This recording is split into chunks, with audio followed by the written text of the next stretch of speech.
Hi, everyone. Welcome in. I'm going to give folks just another minute to make their way from the waiting room, and then we'll go ahead and get started.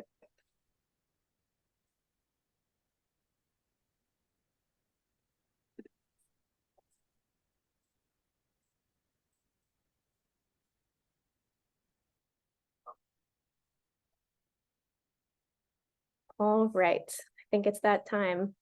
Welcome, everyone. Thank you for joining the call. It's really great to see so many familiar names and faces from our info sessions and a couple of our in-person events over the last couple of days. So thank you for not just joining today, but for your continued interest in this program.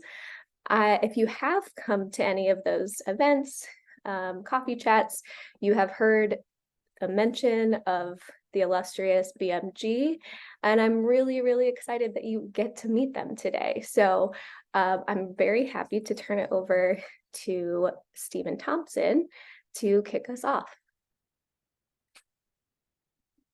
Yeah, thanks, Kellen. I am sharing my screen and we'll get going. And yeah, thanks for joining us today. I have with me colleagues Maria and Chris, and we're excited to talk you through what the interview process is like for the business plan internship. So I'll kick it over to Maria to take it away. Cool. Thanks, Stephen. Yeah, again, welcome everyone. Super excited you're here to learn more about the internship and the interview process. My name's Maria King. I did BPI in 2020 and I was at Pearl Harbor National Memorial. And I got my MBA from Dartmouth and joined the Park Service right after that. So life-changing internship experience. Highly recommend. Happy to talk more about our experiences at the end in the Q&A. But the focus of this webinar today is really on the interview process, but if you're not familiar, so if you haven't joined some of the info sessions with Kellen or read through the website, we'll just do a brief overview of the internship experience, and we can certainly talk again more about that in questions if you have any. But our team is the Business Management Group. We're part of the National Park Service, and we work with Purposeful Growth Institute to recruit top-notch graduate school students to serve as consultants in our paid business plan internship program. So we get project proposals from our parks and program offices across the country and select the best projects each summer.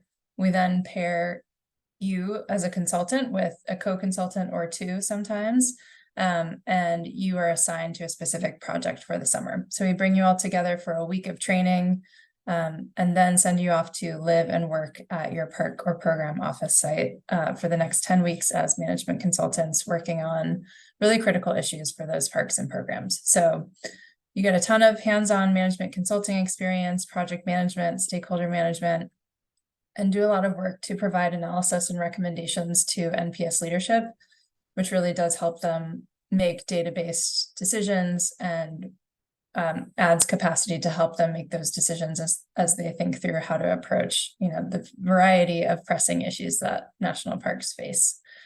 The program dates for this year are June 1st to August 16th, 2024. So next year, technically, but this internship cycle. So make sure you're available for all of those, and you can learn more about the program on the Purposeful Growth website, which you can see there, purposefulgrowth.org/BPI. So, Stephen, if you can go to the next slide. What we're going to talk about today, we're going to talk through the interview process and the timelines. We'll talk about the interview stages and give you some tips from our team. And we'll talk through the analytical exercise, which is part of the live interview, the last stage of the process, in more detail. And then we'd love to answer any questions you have about the program or the interview process, and make sure you feel ready to go for that interview stage. So first, let's talk through the process and the timeline. So there's 3 stages to our application process. The first is initial written application, which is due December 1st. So make sure you submit it by December 1st.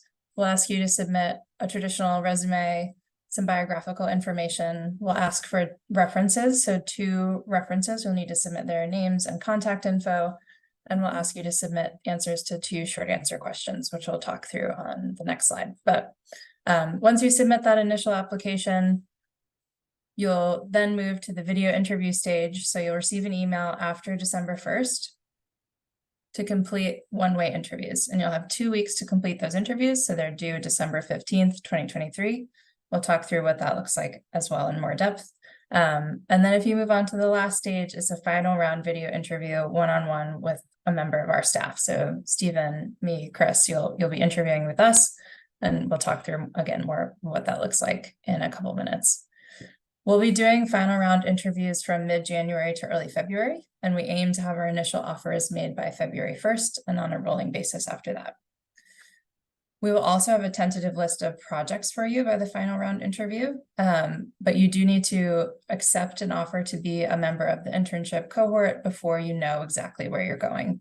So you do need to take a little leap of faith with us, and hopefully you're excited by the list of projects that we have to offer.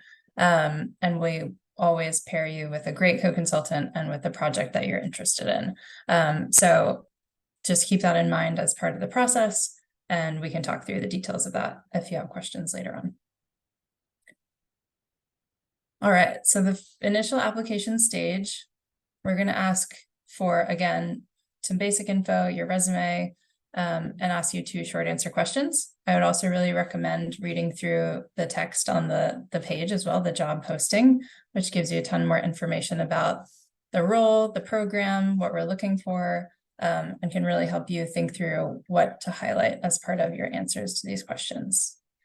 Kellen, do you have any other thoughts on the initial application you want to share? I say this on the info session, so if you've been on an info session, excuse the repetitiveness, but as much as we all love the national parks, using your short answer space to tell us that you love them and why you love which one's your favorite, how many you've been to, is not the best use of your very limited space. So that's my little pro tip. We love that you love the national parks. We love them too, but tell us something different in your short answers. Awesome. Yeah, and you can see our 2 short answer questions there on the slide. So the first one is, why are you interested in working for us? How does it fit into your career plans? And the second asks us to tell us about a time you've employed quantitative and qualitative analysis to inform an important decision. So yeah, we really want to get to know you and what you're interested in and why this is the right fit for you. As Colin said, you do have limited space, so make good use of that. Stephen or Chris, do you have any other tips on this initial application?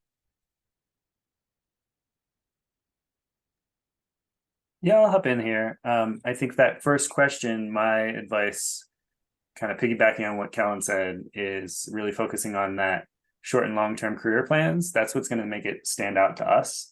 If we understand who you are and kind of where you're hoping to go, we kind of take it for granted that everyone loves the national parks. So we're really looking to kind of see how this fits in with what you want to do. Oh, thanks, Stephen. All right. Yeah, last thing on this slide, as I mentioned, we asked for 2 references. So you just need to submit their contact info here, and they will be contacted if you move to the final interview stage. Chris, did you have a thought? Sorry, I didn't mean to jump ahead. Oh, no worries. I was just going to echo what Maria had said earlier. Just make sure you read through that job posting, because we tell you exactly what we're looking for in the application. So there are no tricks and nothing's hidden. So take a look at that and make sure you're writing to make it clear that you have the skills that will help you succeed in the internship. Awesome. Thanks, Chris. All right, let's move on to the one-way video interview stage. So if you advance to this stage, you'll receive an email invitation to submit a video recording shortly after that December 1st deadline. So we'll ask you to submit a video response to 3 questions. The question responses are capped at 90 seconds or 2 minutes. And then you will have some think time between when the question is posed to you and when you begin recording your answer. The platform has some resources if you need technical support and getting set up, and you can practice, so that it's a good way to just sort of get comfortable with the system. And you'll need to complete the 3 video questions within 2 weeks from that December 1st deadline. So you'll need to complete them by December 15th, 2023. A couple of tips on the video stage. we know this is a bit weird, like it's a little awkward to be talking to your computer about, answering a question and that there's no other person on the line with you.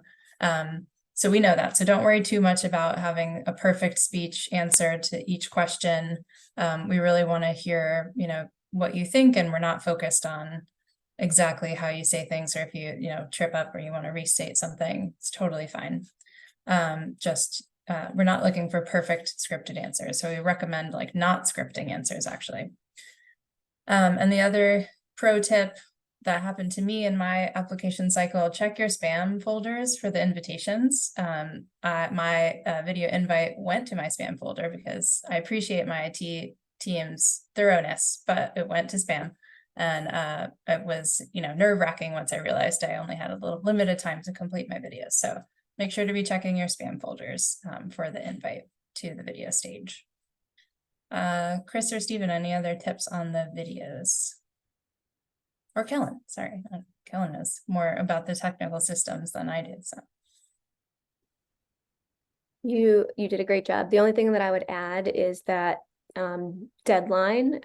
So I know for a lot of people that date falls like right when all of your finals are due. So we acknowledge that. We do give you 2 weeks to complete it, and the whole process takes you 20 minutes tops. So keep that in mind. Make sure you carve out some time, like to center yourself, whatever you need to do, to answer those questions well. But once that expires, then we consider your application withdrawn, like unless you give us some sort of contingency. We understand that like things happen. We had people that had to go to the emergency room and all kinds of things last year. So we're willing to work with you in those ways, but if that time kind of expires just because you forgot about it, sorry. yes, good tip. Yeah, communicate with Kellen. I will reiterate a point that Maria made about not scripting your answers and tie it in with what Chris said earlier about we tell you exactly what we're looking for. So, be familiar with that. And then really what we're looking for is for people who engage with the question fully and give thoughtful responses. And we can get a sense of how you think and how you would approach things. That doesn't come across when you're trying to catch all the buzzwords in, 1 90-second response. And so, yeah, definitely encourage you to just let it fly in that awkward format. The other thing we did go to question is the one-way interview for all applicants. I will say it is for nearly all applicants. So if there are applicants who don't kind of meet the qualifications for the internship, we don't want to make those people stress out about a one-way interview only to not look at them later. And so we do a quick check, and then all of the applicants who are eligible to move on the next round will receive that link. So thank you for the question. Yeah. Cool. Thanks, Stephen. Thanks, Kellen. All right, I think we can move on to the live interview stage. So if you are invited to this stage, congrats. Again, you'll receive an email invitation to select an interview time. So again, be sure to check your spam folders, talk to Kellen if you have contingencies about scheduling. But we are targeting the week of January 8th to get emails out to you for interview invites. And then you'll schedule those interviews from mid-January to the end of January. Each interview is a 60-minute interview over a webcam with a member of our team. So all of us supervise BPI projects over the summer, and most of us are BPI alums. So we can certainly answer questions about the experience and talk through our own experience with you. But the general format for our live interviews is the first 15 minutes is sort of traditional behavioral interview. So think about those standard behavioral questions I'm sure you've practiced before in normal interviews. And then we spend about 30 minutes doing an analytical exercise, which if you're not familiar with, case interviewing is a sort of problem-solving thought exercise. And we'll talk more about what that is. And then we spend 15 minutes on questions from you and any sort of wrap-up that you have. Each interview is then watched and evaluated by another member of our team as a review. So thinking about the analytical exercise, I think this is the piece that people get most nervous about, which I totally relate as a former candidate. But what we're looking for in this piece is getting to know how you think, how you process a problem, how you would think about the criteria against which you'd evaluate a problem, and develop a recommendation based on the data that you have.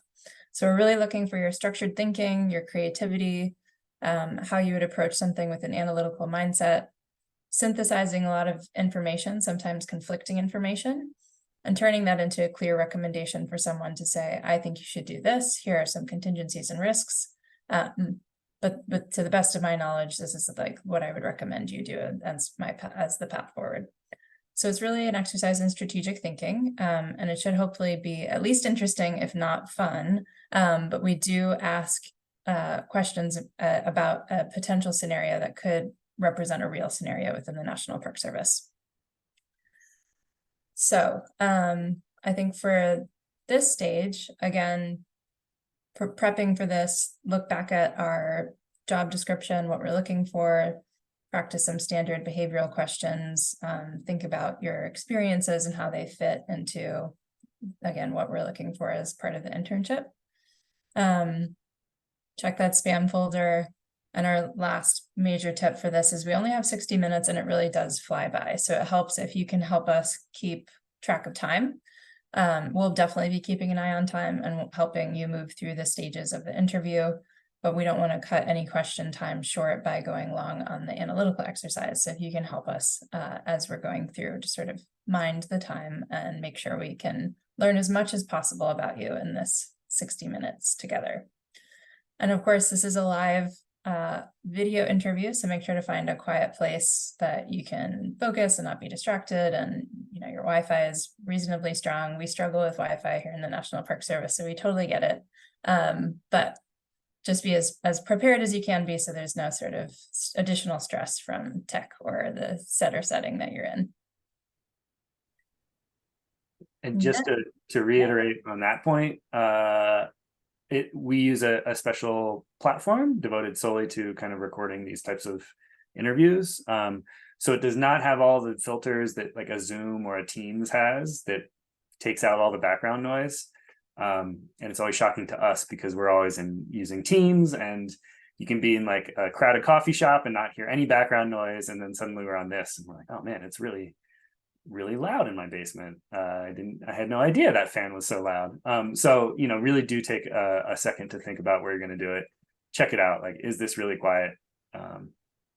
Yeah, because every year we get some of that. Yeah, Kellen or Chris, any other thoughts on the live interview before we get into the exercise? Just one technical note on the platform, kind of to add to Stephen's point. While this platform is like very reliable and generally you'll have no tech issues, we have had them happen before, right? So maybe your internet connection isn't strong and you drop off the call and you're not sure like how to access it again, or there's some weird technical thing that happens. Make sure if you're on the call that you make that connection with your interviewer at the time. Say like, hey, if we drop this call, can I email you or text you or something, so that you can connect with them. I am happy to help and be a resource as well, but there's no guarantee with all of the interviews happening all the time that I'll see it as quickly as your dedicated interviewer will be. So make sure you just include that in your introductions with each other, and they'll help you remember that. But just a flag there. And I'll just add that it's a two-way interview, and so make sure you take advantage of that. We want to get to know you and understand more about your background, your interests, and your passions, but also we want to make sure you get to know us as well. And so really use that Q&A period and ask us about our experiences, ask us about what makes the internship special or different, because it's definitely not your regular run-of-the-mill graduate school internship. And so we want to make sure you know everything you need to know to be able to make a really informed decision about whether or not it's a good fit for you. And we love talking about our parks, so that part is always fun for us as well. That's true. Thanks, Chris. Cool. Well, yeah, let's get a little bit more into the analytical exercise. So I'll pass it over to Stephen in a second to walk through a prompt. But yeah, if you're unfamiliar with case interviews, again, we give you a verbal prompt about a potential real issue in a national park. I want to see how you work through what to do. So Stephen will lay out what that could look like, and sort of how we then move through making a recommendation. So you want to go from understanding the problem to doing some synthesis and information gathering to making a clear recommendation for us at the end about how to proceed. So Stephen, can I ask you to take it away with sunshine? I will take it away. And I get the honor, since this is a real life example, based on a real life example that I got to work on in National Park Service. Those of you who have attended an info session, I believe Kellen's been kind of running through this with you all. So apologize for retreading, but figured it was worth it to kind of hear from us about what we're looking for. And kind of give you a sense of what this looks and feels like. So I think the one big difference is this will be kind of read to you by your interviewer. So be prepared to take notes. You won't have necessarily kind of all of the details up at the front, though we will often kind of put notes in the chat just so you can refer back. But I will just read through it because that's a very real life way it will work. So I'll introduce you to our case prompt. You've been asked by NPS leadership to help the fictional Sunshine National Park to assess its power generation options. So because of its remote location, far from any electrical grid, the park has relied on diesel power generators to power the administrative offices and visitor amenities. The generators are overdue for replacement, but before they reinvest in new generators, the park is interested in understanding what other alternatives for power generation exist. So you've been called in to help the park leadership team weigh their options. They've already laid out the following courses of action for you to think about. So number one, reinvest in the generators. So the park will need to continue to ship and store diesel that would power these generators, and kind of go with the status quo. Number two is to install a small solar panel field and a microgrid with a diesel generator backup. So this would install the microgrid that would generate enough power to supply the park with consistent power for about 9 months out of the year. When visitation and power use peaks during the winter, since this is a summer kind of sunny desert park, visitation peaks in the winter, the park will rely on a backup diesel generator to meet peak demand. Or number three, they can install a large solar panel field and microgrid. This would install a larger microgrid that would generate enough power to supply the park with consistent power year round. So those are your three options. That's kind of typical how we might go through the background, what you're looking for, kind of some of the key facts. And then we would pause here and ask if you have any questions before we really dive in. So at this point, I might open it back up to my colleagues. What kind of things would we kind of want to get into here at this point, Maria and Chris?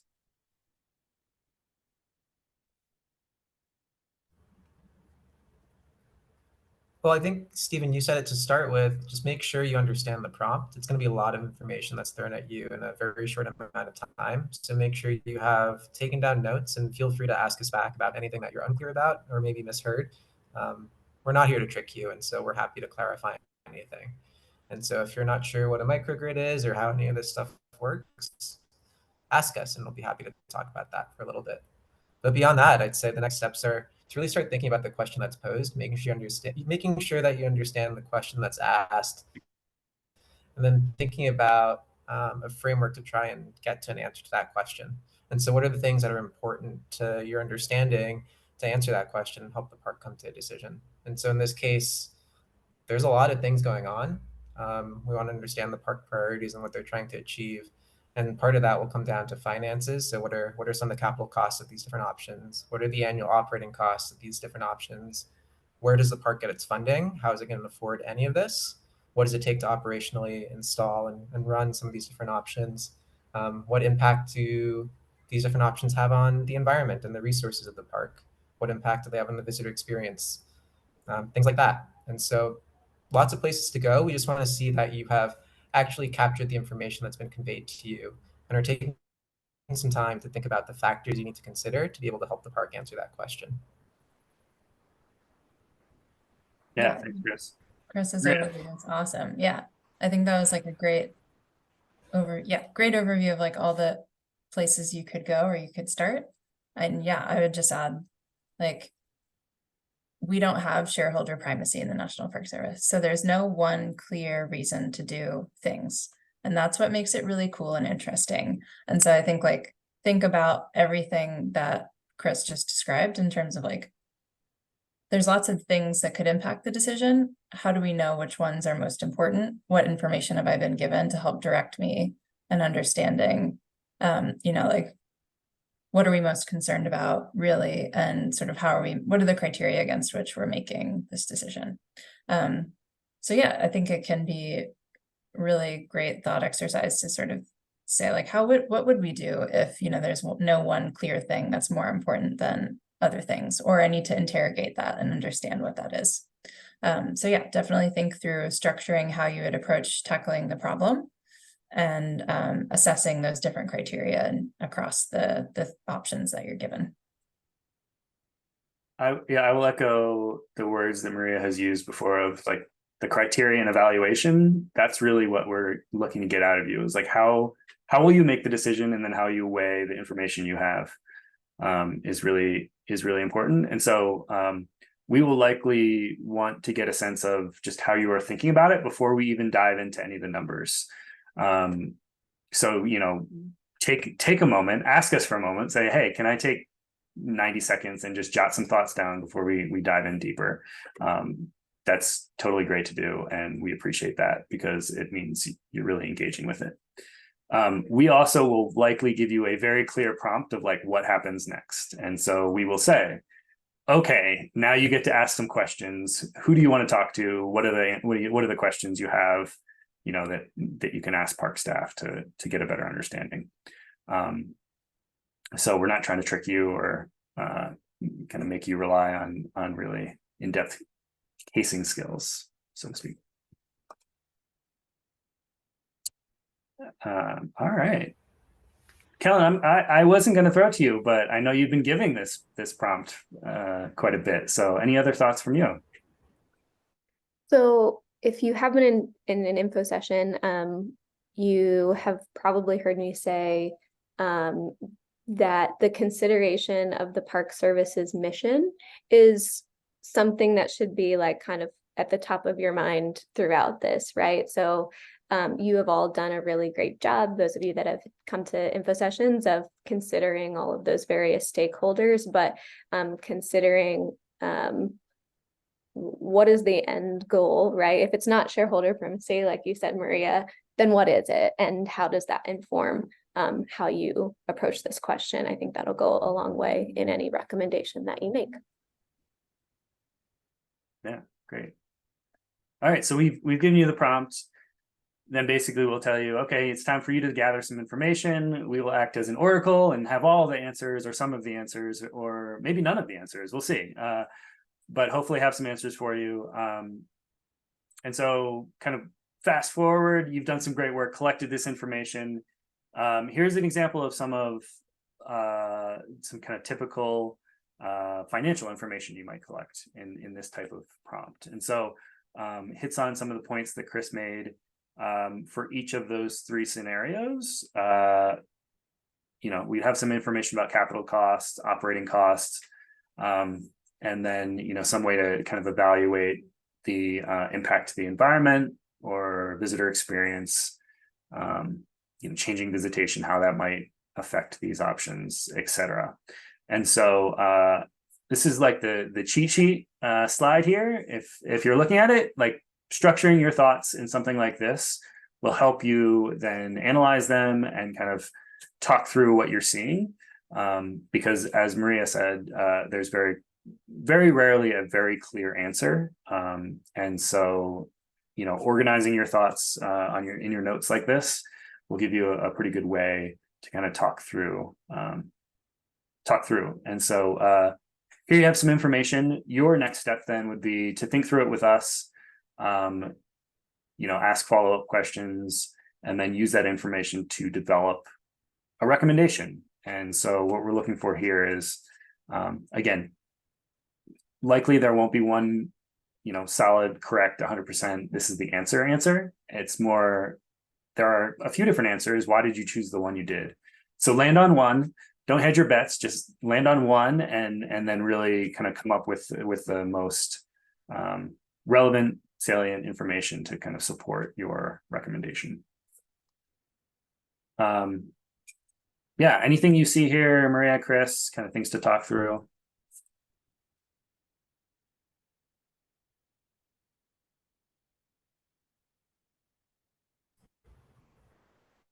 I think one thing to add to what Stephen just said is make sure you're communicating with us and telling us why you're asking certain questions or how you're getting to certain conclusions.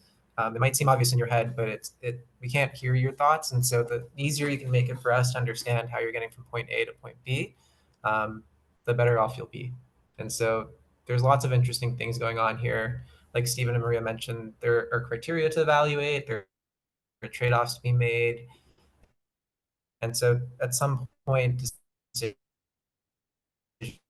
are going to have to get made. And so on the difference in environmental cost and impact of visitor experience, you can see in one scenario it's medium for one and low for the other, and then vice versa in the other. And so there's a question there of how do we evaluate that kind of trade-off? How do we decide how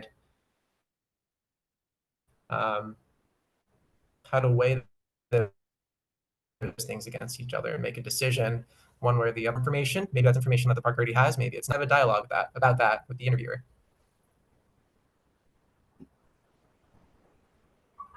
Chris, you were a little choppy on my end, but I will recap by just saying you'll get to a point where there's trade-offs, and talk us through how you're thinking about it and ask us how we think about it or how the park might think about it. They might not have a very clear kind of decision-making mode either, but the more you can kind of understand and we understand this is how you're approaching it, better. Hopefully I got it all there. Cool. All right, well, yeah, let's keep moving. So here we have some tips and best practices. I think I was going to turn it over to you, Maria, but I just got so excited. Well, good. I mean, yeah, you're so ready for exercise. This is our favorite time of year, y'all. Right? Yeah. Good stuff. So, yeah, tips and best practices. I'll hit on a couple of these, and then I'll be quiet, so I'm losing my voice. Chris said on one, talk through it out loud. I think my top tip is to not rely on Excel or your calculator. You can use those things. We're not trying to test your mental math. But I would say in my experience over the past however many years interviewing candidates, it is much more rare to have someone who uses an Excel spreadsheet well than it is to have someone who uses an Excel spreadsheet and then gets totally lost in their Excel spreadsheet. And I don't know what they're thinking or doing, and we've wasted 5 minutes, and they're getting frustrated or whatever. So if you can use Excel and talk me through what columns you're making while you're making those columns and how you're multiplying or putting in your formulas or whatever as you're doing it, great, that's fine. I'm good with that. For me, I can't do that. And so it's just way easier to take a piece of paper and write the columns down and say, here's my column headings. Here's what's going down the side. And I'm going to fill this in. I think that's easier. And I think it's easier to just kind of have that discussion rather than trying to live in a spreadsheet. We also try not to make the math too difficult. So, acknowledging that you're doing it on the fly and we're not trying to test your mental math.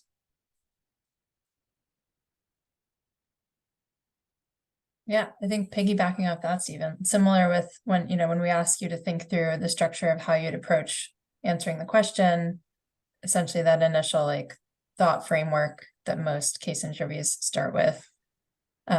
We want to have you talk us through that, but don't get lost too deep in the weeds of how you'd get pieces of data necessarily. Like, we want to know the big picture, and we don't want to run out of time at the end. So like, think about your framework, walk us through it. You can like pick it up and show it to us if you're more a visual processor and want to like, show us and we can see on the screen.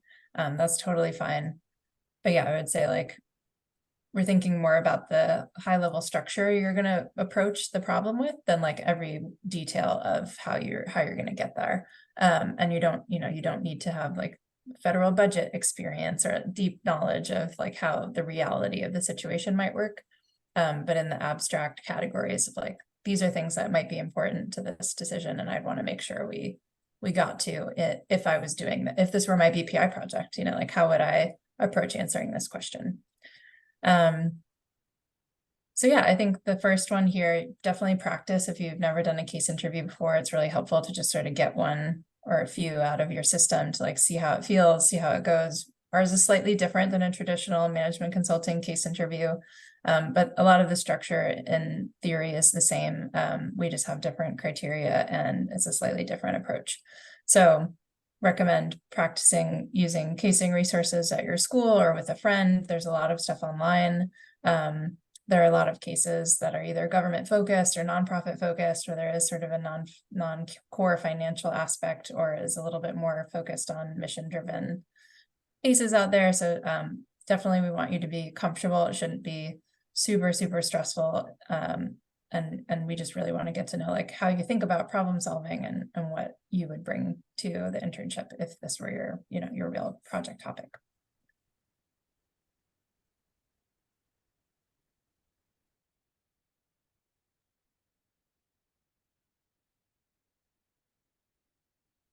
Chris, do you have any last thoughts before we open it up to questions? Just say, try and have fun with it. The case is going to be based on a real world problem that a park or program could realistically experience and probably has in the past. And so we try to make it representative of something you actually will be working on should you accept the internship. And so they're really interesting problems with a lot of complex nuances, and we try and simplify it, but we still want to hear your creativity, want to hear some excitement about thinking about the challenges the Park Service is facing. And so yeah, take a deep breath. It's going to be okay. We are not here to trick you. We just want to really understand a bit more about how you might attack a problem that is specific to our organization. Awesome. Thanks, Chris and team. Yeah, I think that's it in terms of what we have to share with you, but we'd love to answer any and all questions you may have. So yeah, feel free to put them in the chat, or I think raise hands, or whatever format of question asking you prefer. And while we get warmed up, I will note, I was so excited to just jump right in. Chris and I didn't introduce ourselves, so I will take the chance to introduce myself. I'm Stephen Thompson. I have been working with the National Park Service since 2016. I was a BPI consultant in 2015 at Mammoth Cave National Park in Kentucky. I loved it so much that I hopped right on board as quickly as I could afterwards. And so been working with the Park Service ever since, and I guess I've been interviewing people since 2018 or 2019. So have some experience kind of both sitting in your seat and on this side of the table as well. So yeah, thanks for joining us today. I was joking that this is the best time of year, but it is the best time of year. We get super excited meeting you all and getting excited for the summer.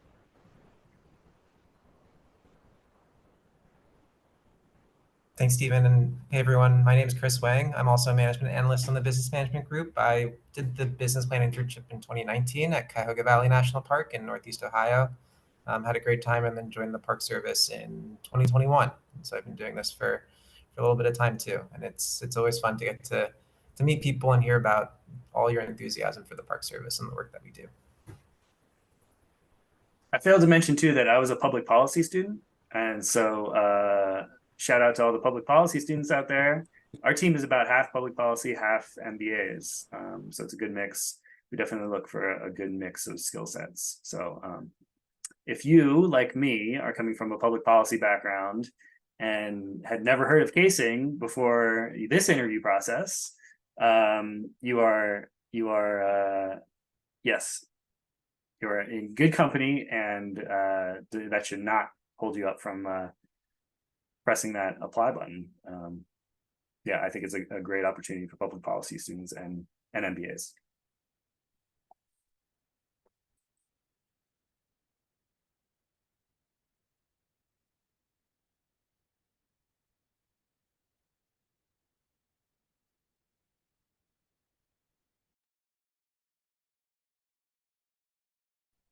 I'll just jump in with a question to break the silence. What was your biggest learning in the experience during your time, either with your internship or beyond, kind of beyond the casing in the interview process?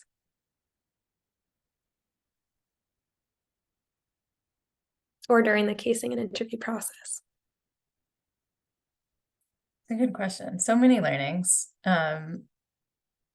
I think for me, like, this is maybe a more career related answer, but I was looking for something that had the like structure of management consulting, project-based work, like lots of stakeholders, lots of different new interesting things to learn, and like a mission-driven organization. And I think a lot of us on the team at the Park Service, former BPIs, say that when they found this internship, it was just like, that's exactly what I'm looking for. And so being able to experience that in reality was really great for me. So I think the learning as part of the process was like, there are certainly things I was good at in terms of consulting and project management.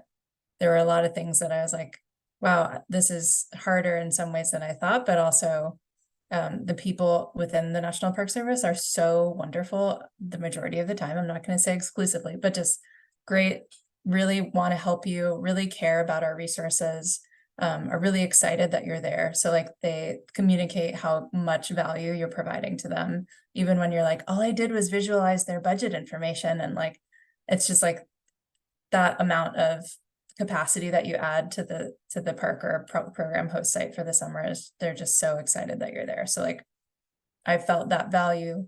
And then I was like, this is the type of work that really engages me in a lot of different ways. And so like the learning was, I wanted to test the hypothesis, like, is this the right kind of work that I would want to do in the future with this internship? And obviously it is, because here I am. But yeah, I think it's a great way to combine those things, or, you know, if you're interested in expanding your knowledge in a certain place, either within government or management consulting or data and analysis, there's a lot of different ways that you can do that. And our program is pretty autonomous. So you have a lot of direction in terms of how you're going to execute that project, where you're going to take it with your co-consultants.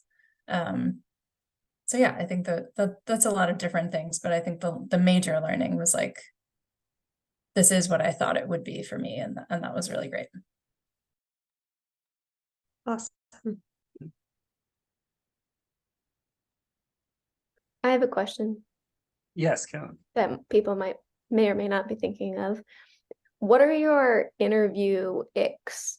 So if someone does it in an interview and it makes you crazy, what is that? What are some of those things that you would recommend avoiding? You've done a great job of telling us what to do, but what would you recommend not doing? I have one, so I'll start and then I'll let Stephen and Chris go. Don't disparage national parks in the conversation. You might have favorites and then have less favorites. But in the National Park Service, we think of all of our 426 units as equally important and wonderful. So definitely we don't don't do that. That happened once and I was like, nope. So that seems obvious, but it did happen. So I'm just going to put it out there. Don't disparage any of our national park units.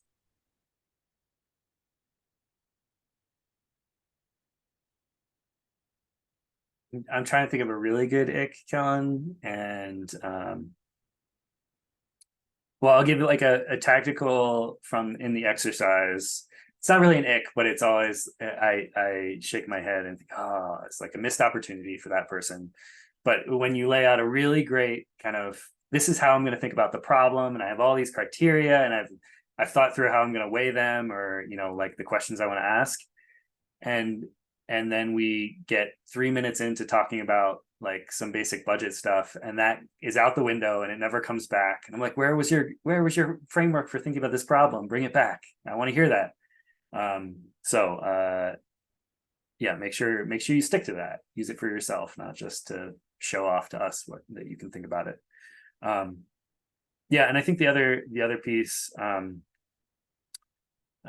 just the ick, it is maybe occasionally we will get people who interview and who express that they're just really excited to be outside all summer and have like a relaxing, rejuvenating, you know, summer and in nature after a hard, you know, semester or whatever.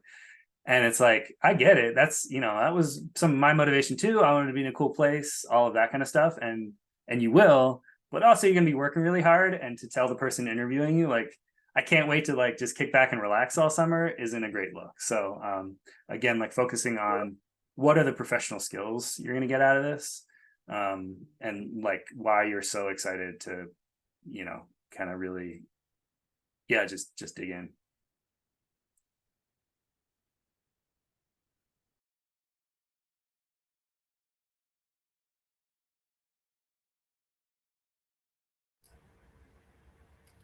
Marie and Stephen have said some good ones. I'll add, just make sure you listen to your interviewer. Make sure you're listening to the questions and really paying attention. And then during the analytical exercise, your interviewer might try to direct you in a certain direction or give you specific information.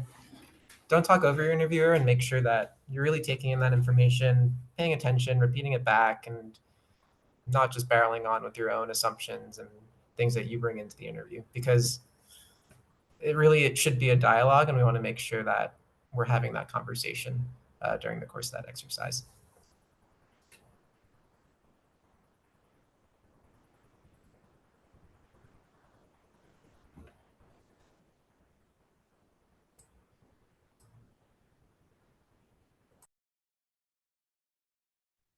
Hey, well, I had a question too. I want to thank everybody for taking the time tonight.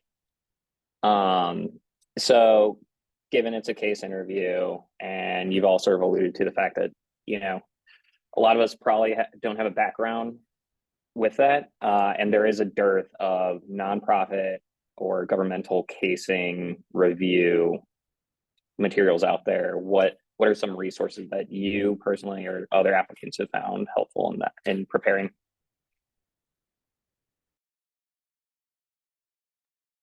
Yeah, I think some of the helpful things, we're also definitely talking to alumni of the program if you have some in your cohort, or like Kellen, you know, we can facilitate, you know, getting answers to questions.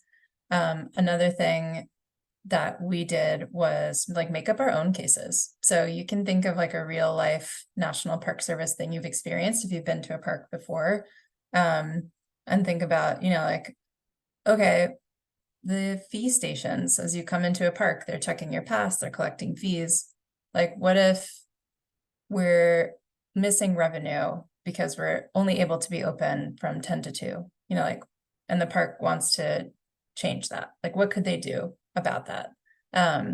Just think through like some of the basic potentialities that could happen at a park. And it is hard, I know, but if you think about like how a park is structured, or how some of our big parks operate, or little parks, it can be helpful to just be like, as a visitor, I experienced this, and like, it didn't go as well as I thought, or it was amazing. And so like, what about that are park staff's people thinking about? And so like, again, thinking back to our prompt today, like power generation, IT connections, our facilities, roads and maintenance. There's like a lot of different ways that you could just like think about what happens at a park and try to come up with a potential case on your own. So I know that's hard because it's like you're creating the answers and the solutions, or the question and the answers at the same time.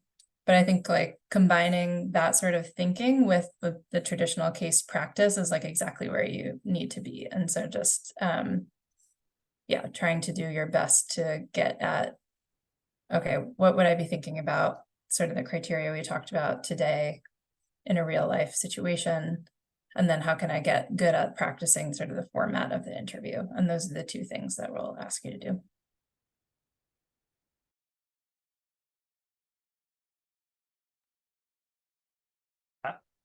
Matt, I'm trying to think how I prepared. I definitely practiced with a colleague, and even just like that, a colleague, a classmate, even that bit of awkwardness of going to a classmate and being like, I just need your help and I'm gonna look really stupid in front of you. Like that was a leap of faith for me. But he was great about helping me out. And I think that just got me a little bit more used to like this, thing. And I'll say curiosity goes a long way, I think, in both in prepping and just kind of like understanding what are some of the challenges, what are and you don't even have to look at it from like a national parks perspective of just like in some ways, if you're coming from that public policy perspective, you might be better suited to kind of think through like public service provision. What are the trade-offs? What are the challenges? Like, how do we think about what good looks like? And like that right there is what we're looking for. And then just ask a lot of questions to your interviewer. The candidates that I interview that have a lot of questions and really want to understand how things work. Granted, you kind of have to be pointed because we're under a time crunch there, but like try to figure out like how things work, and you don't have to know beforehand, but we will have enough information to kind of help you get there. And so that would be my recommendation is just really dive in and be curious about how you would answer the problem. And I think that's what got me through the case and why I'm sitting here today. One thing I'll add that might help is to get familiar with the mission of the National Park Service. I think it's written into the application on that page where you actually apply, but just be familiar with what that says, because some of those themes will probably come up in the course of the exercise. And then so just understanding what we do and why it's important to us and the different ways you might achieve some of those things could be a good background to have coming into the interview.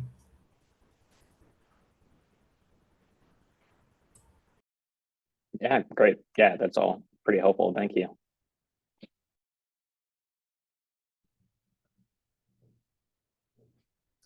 Thank you all.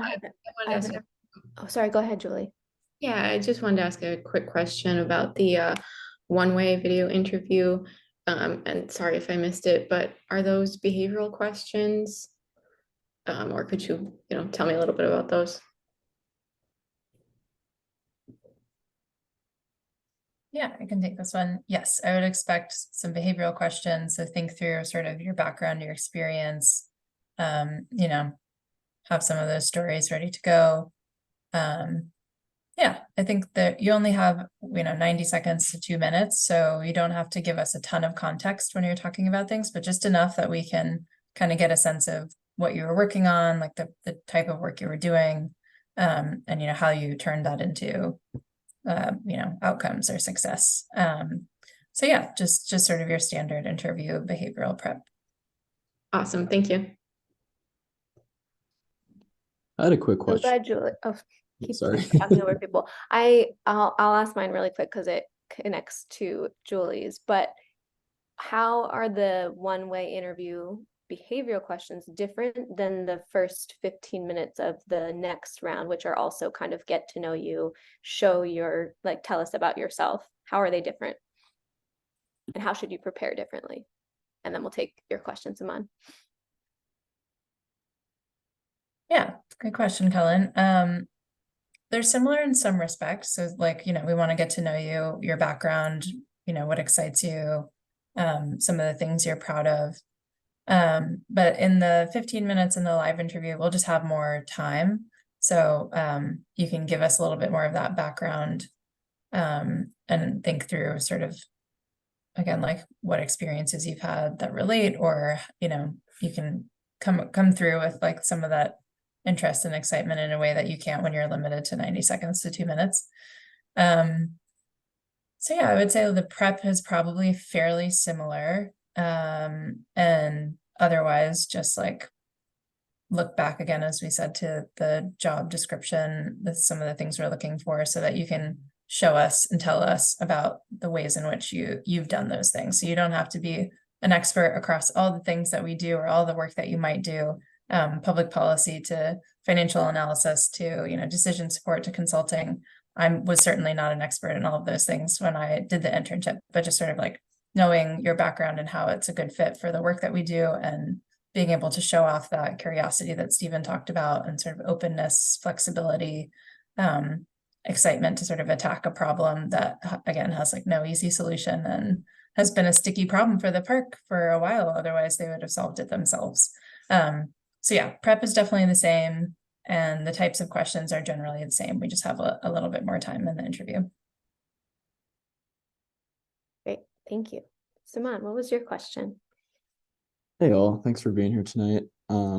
So I was wondering how we can connect with you all or anyone else from previous cohorts. I think I was struggling to find like LinkedIn profiles or like any contact info on the website. So you're talking specifically about alumni, or do you have more like logistical questions about the program itself, or both? Both. I was thinking more alumni just to, connect with them and hear more about their experiences and anyone else like on the call right now. Yeah, so there's a couple ways, and feel free, BMG, to jump in, but in terms of like one-on-one connections, we will help with that maybe further along in the process. Like say you're heading into a final interview or you're getting an offer and want to like have a really connected conversation with someone that's really familiar. We absolutely help you organize those, especially because your situation is going to be really unique and we're going to try to match you with someone who's had a similar situation, right? Maybe they had a partner that they were trying to figure out their living situation with or something like that. So very specific that way. Those more general questions, we kind of encourage you to do that on your own. And so we do share on like our LinkedIn and stuff. There's different blog posts from really recent alum. I think they're tagged in some of the more recent posts of where they were doing coffee chats. And I'll speak for this year's alum because I know them the best. They did this program most recently. So I talked to a couple of them this week and they're like, anyone can ask us these questions because we love talking about our experience. So they're very warm and welcoming for that. Of course, like they're busy too. So, try to be respectful and keep it to like a 30 minute conversation, right? But they're going to be really happy to answer your questions. So feel free to reach out to them directly. And if you're having a hard time getting hold of someone, reach out and we can see if we can kind of push that along. Okay, great. Thank you. For sure.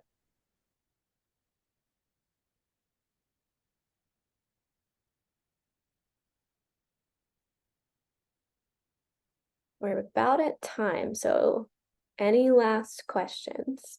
Yes, so excited for applications, videos, interviews.